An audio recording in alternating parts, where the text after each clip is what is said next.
Hello friends, this is Chandan. Welcome to my channel. आज हम लोग रिसेंटली कंट्रोवर्सी हुआ है ना, मतलब पाकिस्तान ऑक्युपाइड कश्मीर को लेके, उसके ऊपर बात डिस्कस करना स्टार्ट करेंगे। देखिए, पहले ये डिस्कशन स्टार्ट कहाँ से हुआ है, हम पहले वो देख लेते हैं। देखिए, ये रिपब्लिक वर्ल्ड का एक मीडिया कवरेज है जहाँ पे जो हमारा जो नॉर्दर्न कमांडर है ना, लेफ्टिनेंट जनरल उपेंद्र द्विवेदी, तो उनसे जब पूछा गया कि आपका जो स्टांस है पाकिस्तान ऑक्युपाइड कश्मीर के बारे में वो क्या है, तो उन्होंने तब एक आंसर किया था कि वो लोग वेट कर रहे जब कब उन्हें गवर्नमेंट से एक ऑर्डर आएगा, उसके बाद वो पाकिस्तान ऑक्युपाइड जो कश्मीर है वहां पे वो ऑपरेशन चलाना स्टार्ट कर देगा। अब क्वेश्चन, अब यहाँ से एक्चुअली कंट्रोवर्सी स्टार्ट हुआ है। पहले क्या हुआ है, अच्छा पहले हम लोग ये देख लेते हैं कि हमारा जो नॉर्दर्न कमांडर आर्मी जनरल है, लेफ्टिनेंट जनरल उपेंद्र द्विवेदी जी, उन्होंने एक्चुअली रेफरेंस किसको लिया था? रेफरेंस लिया था इसको, ये जो पार्लियामेंट का रेजोल्यूशन है ना, ये 1994 में लिया था। और 1994 उस टाइम पे था, आपको पता होगा जब ये अफगानिस्तान, मतलब जब रशिया टूट गया था ना, मतलब यूएसएसआर टूट के रशिया बन गया था, उस टाइम पे क्या हुआ था, जो अफगान जो जिहादी था, अफगान जिहादी को डायरेक्ट वो जो वेस्टर्न फ्रंट से पाकिस्तान ने क्या किया, ईस्टर्न फ्रंट में मूव करवा दिया, मतलब कश्मीर रीजन। और वहां पे क्या किया, एक अनरेस्ट मतलब कोशिश करे, अनरेस्ट मतलब एक सिचुएशन को क्रिएट करने की कोशिश किया था। तो इसके वजह से गवर्नमेंट ऑफ इंडिया ने भी एक किया था कि देखिए, उन्होंने क्लियरली बोला था कि जम्मू स्टेट ऑफ जम्मू कश्मीर वो इंटीग्रल पार्ट ऑफ इंडिया है, और वहां पे आपको मतलब पाकिस्तान जो टेररिज्म कर रहा है ना, ये सब उन्होंने रोकने के भी ये रेजोल्यूशन पास ऐसे किया था। और वो जो पाकिस्तान ऑक्युपाइड जो कश्मीर है वो भी इंडिया का ही पार्ट है।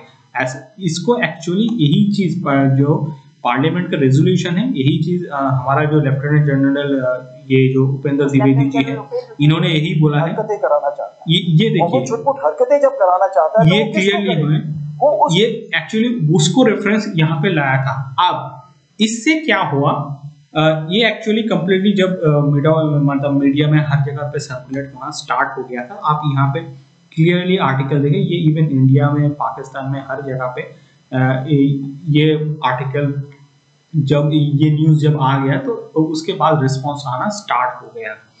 उसके बाद देखिए, पाकिस्तान का मैं आपको बोलता हूँ क्या जनरल रिस्पॉन्स था, मैं आपको ये बोलता हूँ। पाकिस्तान ने देखिए, पहले इनिशियल लेवल पे तो कुछ उतना रिस्पॉन्स आया नहीं, लेकिन जब मतलब जब हर किसी ने उनसे पूछा कि एग्जैक्ट आप क्या करेंगे, तो देखिए जो उन्होंने तो जो 3-4 चीजें मतलब बोला है, मैं उतना नहीं जाऊंगा, मैं आपको एक दो पार्ट ही आपको बोलना चाहूंगा। यहाँ पे देखिए, उन्होंने क्लियरली बोला था कि the unwanted statement of a high ranking army officer concerning Azad Jammu Kashmir. अच्छा, आजाद जम्मू कश्मीर कौन सा पार्ट है? आजाद जम्मू कश्मीर जिसको हम बोलते हैं पाकिस्तान ऑक्युपाइड कश्मीर, वो पाकिस्तान में बोला जाता है Azad Jammu Kashmir is an apt manifestation. देखिए, एप्ट मैनिफेस्टेशन का एग्जैक्ट हिंदी वर्ड तो मुझे नहीं आता है, लेकिन मैं एप्ट मैनिफेस्टेशन को मतलब आप ऐसे से सोचिए, कोई मतलब लॉजिकल नहीं है, ऐसा बात बोला जाता है कि एप्ट मैनिफेस्टेशन, उस केस में इसको यूज किया जाता है। और armed forces is a delusional mindset and showcase of vivid imprint of domestic political showboating of Indian Army, Indian military. तो इसका मतलब यही है, मतलब ये जो मतलब इंडियन आर्मी के जो लेफ्टिनेंट जनरल, उन्होंने जो चीज बोला है ना, वो पॉलिटिकली मोटिवेटेड है, और इसका जो रियलिटी से कोई मतलब रिलेशन नहीं है, ऐसा इन्होंने पाकिस्तान में बोला था। और पाकिस्तान में ऐसा नहीं कि चीजें बहुत मतलब जल्दी जल्दी उन्होंने, एक चीज मैं आपको दिखाना चाहूंगा, ये देखिए, आई थिंक आज तो 26 है, तो आप मान लीजिए इन्होंने तो ये न्यूज कॉन्फ्रेंस में बोल दिया था, और उसका एक दिन बाद ही ये रिस्पॉन्स आया, 24 को आ गया था। तो अब और एक चीज है, आप यहाँ पे भी एक चीज सोचना है। देखिए, जैसे इंडियन आर्मी में हम लोग ने क्या किया था, एक प्रेस कॉन्फ्रेंस में बोला था ना, तो वहां पे प्रेस कॉन्फ्रेंस में ये चीज क्यों नहीं बोला जाता है? आपको पता होगा 2015-16 में, मतलब कुछ भी चीज होता है ना इंडिया के बारे में, वो लोग क्या करते थे, प्रेस कॉन्फ्रेंस बुला के बोला जाता है, जिसको बहुत सारा मीडिया कवरेज ये सब मिल जाता है। लेकिन अभी ये छुप छुप के सिर्फ ट्विटर में क्यों करता है? ये भी आपको एक दो क्वेश्चन है जो आपको सोचना चाहिए। जैसे यहाँ पे मैं बोल रहा हूँ, ये ट्विटर में इसको रिस्पॉन्ड किया है। तो क्वेश्चन यही है, वहां पे अभी पॉलिटिकल सिचुएशन उतना स्ट्रांग नहीं है और इंडिया का जो स्टेचर है वर्ल्ड स्टेज में वो बहुत ऊपर आ चुका है। तो अभी भी मतलब रिस्पॉन्स है ना इतना म्यूटेड ही रहेगा, उतना बहुत एग्रेसिव रिस्पॉन्स पाकिस्तान से नहीं आएगा। ठीक है, और एक चीज मैं आपको यहाँ से क्लियरली बोलना चाहूंगा, जो पाकिस्तान ऑक्युपाइड कश्मीर है ना, वहां पे एक्चुअली जो लोगों का सिचुएशन है वो बहुत ही खराब है। अब इस ये जो एक टॉपिक्स है इसके ऊपर राजनाथ सिंह ने भी ये बोला है और ये टाइम्स ऑफ इंडिया का आर्टिकल, आप ये आर्टिकल को भी देख सकते हैं। वहां पे क्या सिचुएशन है, वहां पे देखिए सिचुएशन है, फर्स्ट ऑफ ऑल रेडिकलाइजेशन तो एक प्रॉब्लम तो है ही है। उसके बाद मैं आपको ये जो बोलता हूँ, मान लीजिए वहां पे जो बेसिक फैसिलिटी होता है कि ह्यूमन बीइंग का, जैसे खाने का पानी नहीं है, मतलब खाना नहीं है, पानी सही से नहीं है, आपका वॉशरूम सही से नहीं है वहाँ पर, और वो जो रीजन है ना वो आपका वो मतलब वहाँ पे अर्थक्वेक भी आता है, तो वहाँ पे जो इंफ्रास्ट्रक्चर भी है उतना बहुत स्ट्रांग नहीं है। आपको पता होगा उस रीजन पे एक दो बार अर्थक्वेक भी आया था, तो जिसके कारण बहुत सारा जो इंफ्रास्ट्रक्चर का लॉस हुआ है ना वो अभी तक रिकवरी नहीं हुआ है। उसके बाद पाकिस्तान ने क्या किया, वहाँ पर जो डेमोग्राफी है उसको चेंज करने की कोशिश की, और उसको चेंज करने की वजह से क्या हुआ कि वहाँ पे जो सिचुएशन वो जब पार्टीशन के टाइम पे था ना, वो एक्चुअली अब नहीं है। ठीक है, वहाँ पे जो पीपल है वो बहुत लोग होता है कि पंजाब रीजन से वहाँ पे आ जाता है, सिंध रीजन से आ जाता है, लेकिन वहाँ पर जो एग्जैक्ट पॉपुलेशन है मतलब जो पहले था पार्टीशन के टाइम में वो नहीं है। एंड अपार्ट फ्रॉम दिस, जैसे मैंने आपको पहले बोला, वहाँ पे बेसिक फैसिलिटी भी नहीं है, मतलब इवन वहाँ पे एक अच्छा बहुत अच्छा हॉस्पिटल भी नहीं है। और इसके वजह से क्या होता है कि वहाँ पे जो जनता है ना वो पाकिस्तान की जो गवर्नमेंट है करंट, उसके ऊपर बहुत गुस्सा भी होता है और उन लोग भी मतलब पाकिस्तान से भी आज़ादी चाहता है।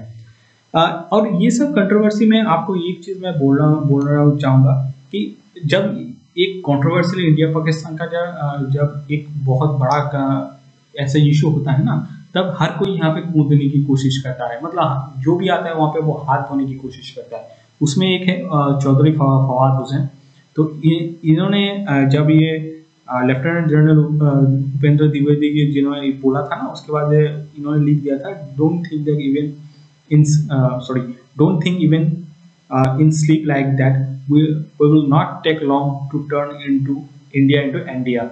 ठीक है, अब इनको देखिए, इनको ये एक्चुअली वही है, इमरान खान का गवर्नमेंट में था ये, और वो इंफॉर्मेशन मिनिस्टर था, लेकिन आपको जैसे पता है कि इमरान खान का जो गवर्नमेंट है उसको ओवरथ्रो करवा दिया, मतलब उनका जो लोकसभा में ऐसे एक्चुअली वो उनका जो पार्लियामेंट का लोअर हाउस है वहाँ पे उनको नो कॉन्फिडेंस मोशन उनके अगेंस्ट में पास हुआ या उनका गवर्नमेंट की गई, जिसके कारण उन्हें जाना पड़ा। तो उसके वजह से फवाद चौधरी हुसैन इनका भी अभी कोई उतना काम है भी नहीं। और आपको क्लियरली पता है कि पाकिस्तान में मान लीजिए कोई भी MP MLA जो भी है जो सिलेक्ट होता है ना, मान लीजिए आर्मी के आप अगेंस्ट में नहीं जा सकते, और आप एक बार आर्मी के अगेंस्ट में चले गए ना, तो आप सोच लीजिए कि आपका जो कुर्सी है वो भी नहीं रहेगा, इवन आपका जो वेल्थ है वो भी आपसे ले लिया जाएगा, आपको बोला जाएगा कि आप मनी लॉन्ड्रिंग टेरर फाइनेंसिंग करते हैं। उसके बाद ऐसा यहाँ पे सिर्फ इतना दूर तक सीमित नहीं रहता है, उसके बाद आपको क्या करता है, आपको जेल में भी डाला जाता है। ठीक है, तो ये तो मतलब पाकिस्तान का मैंने एक रिस्पॉन्स कर दिया है कि उनका पॉलिटिशियन ने क्या बोला। इसके बाद ये इशू ना इंडिया में भी स्टार्ट हो गया। अब जब ये इशू आ रहा था तो ये जो बॉलीवुड के एक्ट्रेस है ना ऋचा चड्ढा, तो इन्होंने पता नहीं क्यों ये ट्वीट कर दिया था, ऐसा ट्वीट तो करना नहीं चाहिए था। ठीक है, इसके ऊपर उन्होंने मतलब गलवान से भाई ऐसा कुछ लिख दिया था, तो जिसके कारण ये देखिए इसका ऊपर का ट्वीट मत देखिए, वो मतलब वो सही नहीं है। लेकिन मैं आपको बोल रहा हूँ, ये जो गलवान से भाई ये जो ट्वीट इन्होंने किया है ना, ये बहुत गलत काम किया है इन्होंने पता नहीं क्यों ये किया है। एक चीज आप अच्छे से यहाँ से आप सोच सकते हैं, आप एक मोटिवेशन की तरफ से ले सकते हैं, क्या मोटिवेशन है यहाँ से। देखिए एक चीज आप समझिए, इंडियन आर्मी में जो लोग काम करते हैं या जो लोग वहाँ पे हैं, वो लोग एक्चुअली वो सिर्फ उनका प्रोटेक्शन नहीं करता है या हमारा मदरलैंड का प्रोटेक्शन नहीं करता है, वो हम लोगों का भी, जो लोग जैसे घर में बैठे हैं, कोई लोग ऑफिस जा रहा है, कोई कोई बिजनेस कर रहा है, धंधा कर रहा है, जो भी है उनको भी प्रोटेक्ट करता है। तो ये हम लोग का, हर किसी नागरिक का एक रिस्पॉन्सिबिलिटी बन जाता है कि हम लोग जो आर्मी का जो सेक्रीफाइस है उसको दिल से उसको रेस्पेक्ट करना है, ये हम लोग सबको चाहिए। लेकिन इन्होंने ऋचा चड्ढा ने ये जो स्टेट मतलब दिया है ना, ये बहुत ही गलत दिया है। इसके बाद क्या हुआ, बॉलीवुड से कुछ लोगों को सपोर्ट, बॉलीवुड में बहुत लोग तो ऋचा चड्ढा को देखे क्रिटिसाइज किया, और जो लोग ऋचा चड्ढा को क्रिटिसाइज किया उसको तो अभी अगेन फिर वो गाली मिल रहा है। पता नहीं इंडिया में ऐसा क्यों है। तो जैसे मैंने आपको बोला है मोटिवेशन के अंडर कि आपका जो सेक्रीफाइस है, वो सेक्रीफाइस को आप जितना ऊपर रखेंगे ना, आपका जो रिस्पेक्ट है वो दिल से आता है। जैसे मुझे नहीं पता कि इंडिया का जो मान लीजिए अरुणाचल प्रदेश में जो आर्मी का ऑफिसर खड़ा है, मैं उसको नहीं पहचानता हूँ, लेकिन मेरे लिए वो रिस्पेक्टेबल इंसान है। क्यों इंसान है? क्योंकि उसके लिए चाइना उधर से नहीं आ पा रहा है।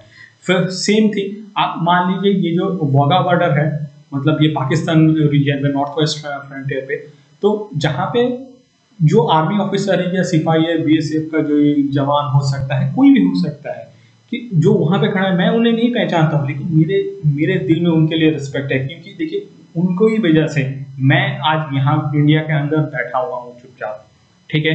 या मान लीजिए मैं अपना कुछ काम कर रहा हूँ, या मैं सो रहा हूँ, मैं खाना खा रहा हूँ, मैं अपना बिजनेस कर रहा हूँ, कुछ भी कर रहा हूँ, तो मैं ये सब जो चीज कर रहा हूँ ना, वो उनकी वजह से होता है। तो मुझे यहाँ से होता है। और एक चीज, आप ये तो मैं जैसे मैंने आपको पहले बोला, ये मोटिवेशन के अंदर आ जाता है। उसके बाद लर्निंग में क्या आता है, लर्निंग में एक चीज आप सीखिए, जब आप इन फ्यूचर आगे जाएंगे तो एक चीज आपको याद रखिएगा कि मान लीजिए आपके लिए कोई कुछ करता है ना, आप अननेसेसरी उसको डिसरेस्पेक्ट मतलब डिसरेस्पेक्ट कभी मत कीजिए। वो आपका मम्मी पापा हो सकता है, आपका भाई भाई हो सकता है, कोई भी हो सकता है, ऐसा काम कभी भी मत करिए। With this, let's end this video here.